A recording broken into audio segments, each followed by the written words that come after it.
রাজধানীর national medical college হাসপাতালে doctor Mahbubur Rahman মোল্লা কলেজে অভিজিৎ হালদার নামের এক শিক্ষার্থীর মৃত্যুর ঘটনায় ভুল চিকিৎসা ও অনিয়মের অভিযোগে হাসপাতালের প্রধান ফাটক আটকে ভাঙচুর করেছে শিক্ষার্থীরা।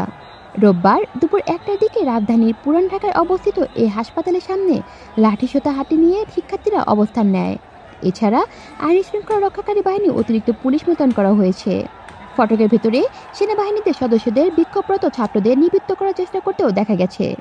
ঢাকা ন্যাশনাল মেডিকেল ইনস্টিটিউট হাসপাতালের উপপরিচালক ডক্টর রেজাউল হক বলেন, গত ১৬ নভেম্বর সকালে অভিজিৎ হালদার নামে এক শিক্ষার্থীকে জরুরি বিভাগে আনা হয়। পরে পরীক্ষা নিরীক্ষার পর তার ডেঙ্গু জ্বর ধরা পড়ে। পরে তাকে মেডিসিন বিভাগে ভর্তি করা হলেও প্রয়োজনীয় চিকিৎসা দেওয়া হয়। চিকিৎসা চলাকালীন অবস্থায় তার অবস্থার অবনতি হলে রোগীর অভিভাবকদের অনুমতি নিয়ে এবং বিশেষজ্ঞ চিকিৎসকের পরামর্শে আইসিইউতে হস্তান্তর করা হয় তাকে।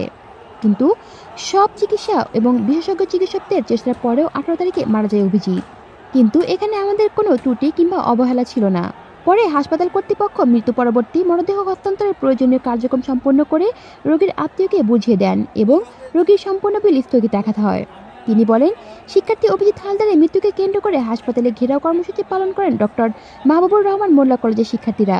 পরে হাসপাতালের পরিচালকের কক্ষে আইন শৃঙ্খলা রক্ষাকারী বাহিনীর ঊর্ধ্বতন কর্মকর্তাদের উপস্থিতিতে ছাত্র প্রতিনিধি ও হাসপাতাল কর্তৃপক্ষের সঙ্গে আলোচনা হয় এবং মৃত্যুর বিষয় নিয়ে ১১ সদস্যের একটি তদন্ত কমিটি গঠন করা হয়। আশা করছি দ্রুত সময়ের মধ্যে তদন্ত কমিটি প্রতিবেদন দেবেন এবং সেই ব্যবস্থা গ্রহণ করবেন।